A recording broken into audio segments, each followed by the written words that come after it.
ಭಾರತದ ಒಂದು ಮೂಲೆಯಲ್ಲಿ ಸಾಮಾನ್ಯ ಜನರ ಕಣ್ಣಿಗೆ ಬೀಳದ ಒಂದು ಜಾಗದಲ್ಲಿ ನಿಗೂಢವಾದ ಫ್ಯೂಚರ್ ಡೆಸ್ಟಿನಿ ಅನ್ನೋ ಮ್ಯಾಜಿಕ್ ಸ್ಕೂಲ್ ಇತ್ತು. ಆ ಸ್ಕೂಲಲ್ಲಿ ಮಾರ್ಷಲ್ ಆರ್ಟ್ಸ್ ಮತ್ತು ಮಾಂತ್ರಿಕ ಶಕ್ತಿಗಳನ್ನ ಹೇಳ್ಕೊಡ್ತಾ ಇದ್ರು.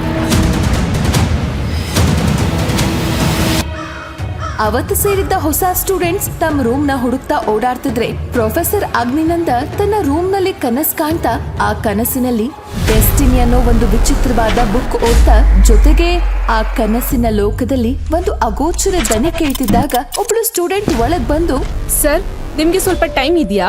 ಎಸ್, ನೀವ್ ಯಾರು? ನನ್ನ ಹೆಸರು ಆರ್ತಿ. ನಾನು ಹೊಸದಾಗಿ ಜಾಯ್ನ್ ಆದ ಸ್ಟೂಡೆಂಟ್. ನಾನ್ ನಿಮ್ ಕೈ ಕೆಳಗೆ ಟ್ರೈನ್ ಆಗೋಕ್ ಬಂದಿದ್ದೀನಿ. ಆರ್ತಿ ಹೀಗೆ ಹೇಳಿದ ಕೂಡ್ಲೆ ಅಗ್ನಿನಂದನಿಗೆ ಒಂದ್ ಕಡೆ ಖುಷಿ, ಇನ್ನೊಂದ್ ಕಡೆ ಆಶ್ಚರ್ಯ ಎಲ್ಲ ಒಟ್ಟಿಗಾಯ್ತು. ಅವನು ಕೆಲವೇ ನಿಮಿಷಗಳ ಮುಂಚೆ ಕನಸ್ನಲ್ಲಿ ಓದಿದ ಬುಕ್ ನಲ್ಲಿ ಆರತಿಯ ವಿವರಗಳಿತ್ತು. ತಮಾಷೆ ಮಾಡ್ತಿಲ್ಲ ತಾನೆ? ಇಲ್ಲ ಸರ್, ನಿಮ್ಗೆ ಅಷ್ಟ್ ದೊಡ್ಡ ಹೆಸರಿಲ್ಲ ಅಂತ ನನ್ಗೂ ಗೊತ್ತು. ಆದ್ರೂ ನನ್ಗೆ ನಿಮ್ಮ ಹತ್ರನೇ ಕಲಿಬೇಕು ಅಂತ ಅನಿಸ್ತಿದೆ. ಎಸ್, ಫೈನಲಿ ನನ್ಗೂ ಒಬ್ಳು ಸ್ಟೂಡೆಂಟ್ ಸಿಕ್ಕೋದ್ಲು ಅಂತ ಮನ್ಸಲ್ಲೇ ಹೇಳ್ಕೊಂಡು ಖುಷಿ ಪಡ್ತಾ ಆರತಿಗೆ ಐಡೆಂಟಿಟಿ ಕಾರ್ಡ್ ಕೊಡೋಕ್ ಹೋದ. ಅವಳು ಅದನ್ನ ಈಸ್ಕೊಳ್ಳೋಕೆ ಕೈ ಚಾಚಿದ ತಕ್ಷಣ ತನ್ನ ಹತ್ರ ಇದ್ದ ಮ್ಯಾಜಿಕ್ ಕತ್ತಿಯಿಂದ ಆರ್ತಿ ಕೈ ಹಿಡ್ಕೊಂಡು ಕುಯ್ದೇ ಬಿಟ್ಟ. ಛಳ್ ಅಂತ ಚಿನ್ನದ ರಕ್ತ ಟೇಬಲ್ ಮೇಲಿದ್ದ ಮ್ಯಾಜಿಕ್ ಕಾಯಿನ್ ಮೇಲ್ ಬಿತ್ತು. ಮ್ಯಾಜಿಕ್ ಸ್ಕೂಲ್ ನಲ್ಲಿ ಸ್ಟೂಡೆಂಟ್ ಬ್ಲಡ್ ಟೀಚರ್ ಕಾಯಿನ್ ಮೇಲ್ ಬಿದ್ರೆ ಆ ಸ್ಟೂಡೆಂಟ್ ಟೀಚರ್ ನ ಅಕ್ಸೆಪ್ಟ್ ಮಾಡ್ಕೊಂಡ್ ಹಾಗೆ. ಆರ್ತಿ, ನೀನೀಗ ನನ್ನ student. Hope you know the rules.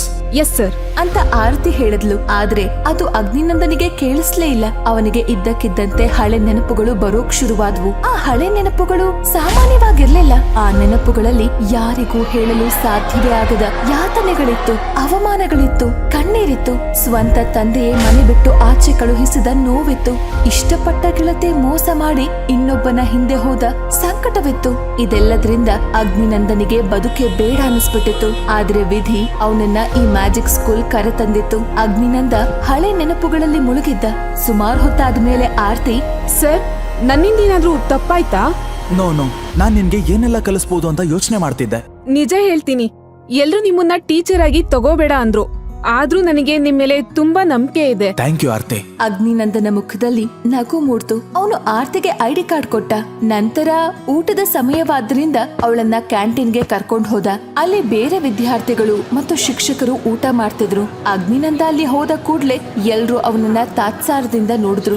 ಬಂದ ಮಿಸ್ಟರ್ ಝೀರೋ ಅಂತ ಗುಸುಗುಸು ಮಾತಾಡ್ತಿದ್ದು ಅವನ್ ಕಿವಿಗ್ ಬಿತ್ತು. ಅದ್ರ ಬಗ್ಗೆ ಯೋಚಿಸಿದ ಅಗ್ನಿನಂದ ಖಾಲಿ ಇದ್ದ ಟೇಬಲ್ ನಲ್ಲಿ ಆರ್ತಿ ಜೊತೆ ಊಟಕ್ಕೆ ಕೂತ. ಆಗ ಅಲ್ಲಿಗೆ ವಿಷ್ಣು ಅನ್ನೋ ಶಿಕ್ಷಕ ಬಂದ. ಮ್ಯಾಜಿಕ್ ಸ್ಕೂಲ್ ನಲ್ಲಿ ಅಗ್ನಿನ ದ್ವೇಷ ಮಾಡ್ತಿದ್ದೋರಲ್ಲಿ ವಿಷ್ಣು ಕೂಡ ಒಬ್ಬ. ಅವನು ಇವತ್ತು ತನ್ನ ಹತ್ರ ಹೊಸದಾಗಿ ಸೇರ್ಕೊಂಡ ಸ್ಟೂಡೆಂಟ್ಸ್ ನ ಕರ್ಕೊಂಡು ಕ್ಯಾಂಟೀನ್ ಬಂದಿದ್ದ. ಅಗ್ನಿನ ನೋಡಿದ ವಿಷ್ಣು ತನ್ನ ಸ್ಟೂಡೆಂಟ್ಸ್ ಗೆ ಹೇಳ್ದ, ನೋಡಿ, ಇವನೇ ಅಗ್ನಿನಂದ. ಇಲ್ಲಿ ಅವನನ್ನ ಮಿಸ್ಟರ್ ಝೀರೋ ಅಂತ ಕರೀತಾರೆ. ಯಾವುದೇ ಎಲಿಜಿಬಿಲಿಟಿ ಟೆಸ್ಟ್ ಇರ್ಲಿ, ಎಕ್ಸಾಮ್ ಇರ್ಲಿ, ಎಲ್ಲಾದ್ರಲ್ಲೂ ಇವನ್ ಝೀರೋನೇ. Mister Vishnu, mind your tongue. ನೀವಿಲ್ಲಿ ನನ್ನ ಬಗ್ಗೆ ಯೋಚನೆ ಮಾಡೋ ಅವಶ್ಯಕತೆ ಇಲ್ಲ. ದಯವಿಟ್ಟು ನಿಮ್ ಕೆಲಸ ನೀವು ಮಾಡ್ಕೊಳ್ಳಿ. ಅಗ್ನಿನಂದ ಹೀಗ್ ಹೇಳಿದಾಗ ಅದಕ್ ವಿಷ್ಣು ಸಿಟ್ಟಿನಿಂದ ಇನ್ನೇನೋ ಹೇಳ್ದ. ಆದ್ರೆ ಅದು ಅಗ್ನಿನಂದನಿಗೆ ಸರಿಯಾಗಿ ಕೇಳಿಸ್ಲಿಲ್ಲ. ಜೊತೆಗೆ ಅವನಿಗೆ ಕಣ್ಮುಂದೆ ಇರೋದೆಲ್ಲ ಮಾಯವಾಗಿ ಯಾವ ಲೋಕದೊಳಗೆ ಹೋದಂತೆ ಆಯ್ತು. ಅಲ್ಲೊಂದು ದೊಡ್ಡ ಲೈಬ್ರರಿ. ಆ ಲೈಬ್ರರಿಯಲ್ಲೊಂದು ವಿಶೇಷವಾದ ಪುಸ್ತಕ, ಜೊತೆಗೆ ಒಂದು ಅಗೋಚರ ದನಿ. ಅಗ್ನಿನಂದ, ನಾನು ನಿನ್ ಜೊತೆ ಇದ್ದೀನಿ, ನಿನ್ನೆ ಹಿಂಬಾಲಿಸ್ತಿದ್ದೀನಿ ಅಂತ ಅದು ಹೇಳ್ತಾ ಇತ್ತು. ಅಗ್ನಿನಂದನಿಗೆ ಏನು ಅರ್ಥವಾಗಲಿಲ್ಲ. ಈಗ ಯಾರು ಅಗ್ನಿನಂದನ ಕೈ ಹಿಡಿದು ಎಳೆದ್ರು. ಆಗ ಅವನು ಕಂಡುಟ್ಟ ಅವನನ್ನ ಹಿಂಬಾಲಿಸ್ತಿದ್ದ ದನಿ ಈಗ ಅವನೊಳಗೆ ಸೇರಿತ್ತು. ಅವನ ಕೈ ಹಿಡಿದು ಎಳೆದಿದ್ದ ಆರ್ತಿ, ಯಾಕ್ ಸರ್ ಸುಮ್ನೆ ಇದ್ದೀರಾ? ನೀವು ಇವರಿಗೆಲ್ಲ ಆನ್ಸರ್ ಮಾಡಿ ಅಂತ ಹೇಳಿದಾಗ ಅವನು ಒಮ್ಮೆ ಸುತ್ತಲೂ ಕಣ್ಣಾಡಿಸ್ದ. ಆ ಅಗೋಚರದನೆ ಅವನಲ್ಲಿ ಸೇರಿದ್ರಿಂದ ಅವನಿಗೆ ತಕ್ಷಣ ಅಲ್ಲಿದ್ದ ಯಾರೂ ಗುರ್ತು ಸಿಗ್ಲಿಲ್ಲ. ಅವನು ನಡುಗೋ ದನಿಯಲ್ಲಿ, ಯಾರ್ ನೀವೆಲ್ಲ ಅಂತ ಕೇಳ್ದ. ಏನೋ ನಿನಗೆ ನನ್ ಗುರ್ತ್ ಸಿಕ್ತಿಲ್ವಾ? ನೀನು ಮೊದ್ಲೇ ಲೂಸ್ ಅಂತ ಎಲ್ರಿಗೂ ಗೊತ್ತು. ಈಗ ನೆನ್ಪಿನ ಶಕ್ತಿನೂ ಕಳ್ಕೊಂಡಿದ್ಯಾ? ಆರ್ತಿ, ನೀನು ಇಂಥವನ್ ಕೆಳಗಡೆ ಪ್ರಾಕ್ಟೀಸ್ ಮಾಡ್ತಿದ್ಯಾ? ನನ್ನ ಹತ್ರ 12 ಸ್ಟೂಡೆಂಟ್ಸ್ ಇದ್ದಾರೆ.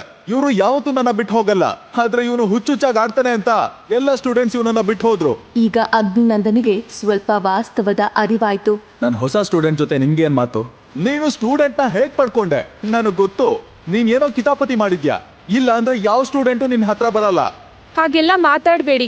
ಅಗ್ನಿ ಸರ್ನ ನಾನೇ ಸೆಲೆಕ್ಟ್ ಮಾಡ್ಕೊಂಡಿದ್ದು. ನೀನು ತಪ್ಪು ಮಾಡ್ತಿದ್ಯಾ. ಇವನಿಂದ ನೀವೇನು ಕಲಿಯೋದಕ್ ಸಾಧ್ಯ ಇಲ್ಲ. ಇವನೊಂಥರ ಲೂಸು. ಈಗ ನೀವೇ ನೋಡಿದ್ರಲ್ಲ, ನೀವೆಲ್ಲ ಯಾರು ಅಂತ ಕೇಳ್ದ. ಈ ಮಾತುಗಳನ್ನೆಲ್ಲ ಕೇಳಿಸ್ಕೊಂಡ ಅಗ್ನಿನಂದನಿಗೂ ಒಂಥರ ಗೊಂದಲವಾಗ್ತಿತ್ತು. ಹೌದು, ಏನಾಗ್ತಿದೆ ನನಗೆ ಅಂತೆಲ್ಲ ಯೋಚಿಸ್ದ. ಆದ್ರೆ ಅವನೊಳಗಿದ್ದ ಅಗೋಚರ ದನಿ ಮಾತ್ರ ಎಲ್ಲವನ್ನೂ ಗಮನಿಸ್ತಾ ಅರ್ಥ ಮಾಡಿಕೊಳ್ಳಲು ನೋಡ್ತಾ ಇತ್ತು. ಸರ್ ಅವ್ರ ಮಾತುಗಳನ್ನ ಕೇಳ್ಬೇಡಿ, ನಡೀರಿ ಹೋಗೋಣ. ಎಸ್, ಹೋಗೋಣ. ನಾನ್ ನಿನ್ಗೆ 1 ವಾರ ಟೈಮ್ ಕೊಡ್ತೀನಿ. ನಿನ್ ಸ್ಟೂಡೆಂಟ್ಸ್ ನನ್ನ ಹತ್ರ ಕಳ್ಸು, ಇಲ್ಲ ಅಂದ್ರೆ ಅಂತ ಹೇಳಿ ವಿಷ್ಣು ಮತ್ತು ಸ್ಟೂಡೆಂಟ್ಸ್ ಹೊರಟು ಹೋಗ್ತಾರೆ. ಅಗ್ನಿನಂದ ಗೊಂದಲದಲ್ಲಿ ಅಲ್ಲೇ ನಿಂತಿರ್ತಾನೆ. ಸರ್ ಅವ್ರ ಮಾತುಗಳನ್ನ ಇಗ್ನೋರ್ ಮಾಡಿ, ನನಗೆ ಎಲ್ಲ ವಿಷಯ ಗೊತ್ತಿದೆ. ನಿನ್ಗೇನ್ ಗೊತ್ತು? ಏನು ಇಲ್ಲ ಸರ್. ಏನಾಗಿದೆ ನನಗೆ? ನಾನು ಇದ್ದಕ್ಕಿದ್ದಂತೆ ಯಾವುದೋ ಲೋಕಕ್ಕೆ ಹೋಗೋದೇ ಇದೆ. ಅಲ್ಲಿ ಕಾಣೋ ಬುಕ್ ಯಾವುದು? ಆ ಅಗೋಚರ ದನಿ ಯಾವುದು? ಅಯ್ಯೋ, ಈಗ ನಾನು ಇಲ್ಲಿ ಉಳಿಬೇಕು ಅಂದ್ರೆ ನಾನು ಆರ್ತಿಗೆ ಸರಿಯಾಗಿ ಅಭ್ಯಾಸ ಮಾಡಿಸ್ಬೇಕು, ಒಳ್ಳೆ ಶಿಕ್ಷಕ ಅನ್ನಿಸ್ಕೊಳ್ಬೇಕು ಅಂತ ಅಗ್ನಿನಂದ ತನ್ನೊಳಗೆ ಮಾತಾಡ್ಕೊಳ್ತಿದ್ದ. ಸರ್ ನಿಮ್ಗೇನಾದ್ರೂ ಸಮಸ್ಯೆ ಇದೆಯಾ? ಏನೂ ಇಲ್ಲ ಆರ್ತಿ. ಅವರು ಕ್ಯಾಂಟೀನಿಂದ ಹೊರಡುವಾಗ ಅಗ್ನಿನಂದನ ಒಳಗಿದ್ದ ಅಗೋಚರ ದನಿ ಮೊದಲು ಅಗ್ನಿನಂದನ ಬಗ್ಗೆ ಸಂಪೂರ್ಣ ತಿಳ್ಕೊಳ್ಬೇಕು ಅಂತ ಡಿಸೈಡ್ ಮಾಡುತ್ತೆ. ಆಗ ಅಲ್ಲಿಗೆ ಮತ್ತೆ ವಿಷ್ಣು ಬರ್ತಾನೆ. ನಿನ್ನಂತ ಬ್ರಿಲಿಯಂಟ್ ಹುಡುಗಿ ಇವನ್ ಅಂಡರ್ ಅಲ್ಲಿ ಕಲಿತಾ ಇರೋದು ಬೇಡ ಆರ್ತಿ. ನನ್ನ ಮಾತು ಕೇಳು, ಇವನ್ ಬೇಜವಾಬ್ದಾರಿಯಿಂದ ಒಬ್ಬ ಸ್ಟೂಡೆಂಟ್ ಪ್ರಾಣನೇ ಹೋಗಿದೆ. ಏನು? ನನ್ನಿಂದ ಯಾರು ಸತ್ತಿದ್ದಾರೆ? ಸರ್ ಇವ್ರು ಏನ್ ಹೇಳ್ತಿದ್ದಾರೆ? ಓಹೋ, ನಿನ್ಗಿದು ನೆನ್ಪಿಲ್ವಾ? ಅವತ್ತು ನೀನು ಹುಚ್ಚುನಾಗೆ ಯಾವ್ದೋ ಲೋಕದಲ್ಲಿದ್ದೋನ್ ಹಾಗೆ ಹುಚ್ಚುನ್ ತರ ಕ್ಲಾಸಿಗೆ ಬಂದಲ್ಲ, ಆಗ ಸ್ಟೂಡೆಂಟ್ ಜೀವನ ಹಾಳಾಗೋಯ್ತು. ಅದನ್ನ ಎಲ್ರೂ ನೋಡಿದ್ದಾರೆ. ಆ ಮಾತನ್ನು ಕೇಳಿ ಅವನೊಳಗಿದ್ದ ಅಗೋಚರದನಿಗೂ ಗಾಬರಿ ಆಯ್ತು.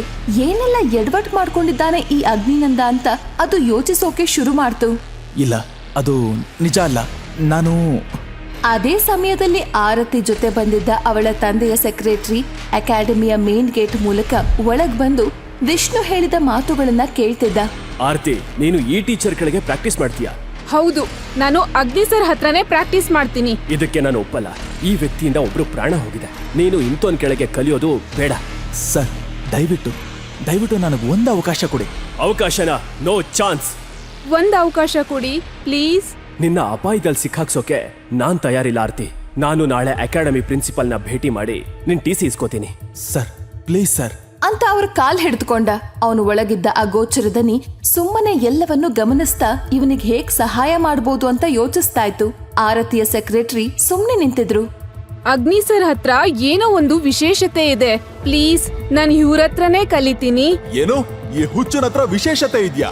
ವಿಷ್ಣು ಹಾಗೆ ಹೇಳಿದಾಗ ಸಿಟ್ಟಾದ ಆರ್ತಿಯ ಸೆಕ್ರೆಟರಿ ಇದ್ರಲ್ಲಿ ತಲೆ ಹಾಕೋಕೆ ನೀವ್ಯಾರು? ಇದು ನನ್ನ ಮತ್ತೆ ಆರ್ತಿ ನಿರ್ಧಾರ ಅಂತ ವಿಷ್ಣುಗ್ ಹೇಳಿ ನಂತರ ಅಗ್ನಿನಂದನಿಗೆ ಹೇಳಿದ್ರು. ಸರಿ, ನಾವೊಂದು ಒಪ್ಪಂದ ಮಾಡ್ಕೊಳ್ಳೋಣ. ನೀವು 1 ತಿಂಗಳೊಳಗೆ ನಿಮ್ಮ ಅರ್ಹತೆಯನ್ನ ಪ್ರೂವ್ ಮಾಡ್ಬೇಕು. ಇಲ್ಲ ಅಂದ್ರೆ ನಾನು ಆರ್ತಿನ ವಿಷ್ಣು ಅವ್ರಿಗೆ ಟ್ರಾನ್ಸ್ಫರ್ ಮಾಡ್ತೀನಿ. ಹಾಗಾದ್ರೆ ಅಗ್ನಿ ಆರತಿನ ಉಳಿಸ್ಕೊಳ್ತಾನ ಅಥವಾ ವಿಷ್ಣುಗೆ ಸೋಲ್ತಾನ? ಅಗ್ನಿನಂದನ ಸ್ಟೂಡೆಂಟ್ ಸಾವಿನ ಹಿಂದಿನ ನಿಜವಾದ ಸತ್ಯವೇನು? ಅಗ್ನಿನಂದನೆ ಆ ಸಾವಿಗೆ ಕಾರಣನ ಅಥವಾ ಅವನನ್ನ ಸಿಕ್ಕಾಕ್ಸೋಕೆ ಅದು ವಿಷ್ಣು ಮಾಡಿರೋ ಪ್ಲಾನ? ಅಗ್ನಿನಂದ ಆಗಾಗ ಹೋಗುತ್ತಿದ್ದ ಆ ಬೇರೆ ಲೋಕ ಯಾವುದು? ಈಗ ಅವನ ಜೊತೆಯೇ ಇರುವ ಅಗೋಚರ ದನಿ ಅವನಿಗೆ ಹೇಗ್ ಸಹಾಯ ಮಾಡುತ್ತೆ? ಈ ಎಲ್ಲ ಪ್ರಶ್ನೆಗಳಿಗೆ ಉತ್ತರ ತಿಳಿಯೋಕೆ ಈಗಲೇ ಡೌನ್ಲೋಡ್ ಮಾಡಿ ಪಾಕೆಟ್ ಎಫ್ಎಂ ಹಾಗೂ ಕೇಳಿ super hit show mister zero.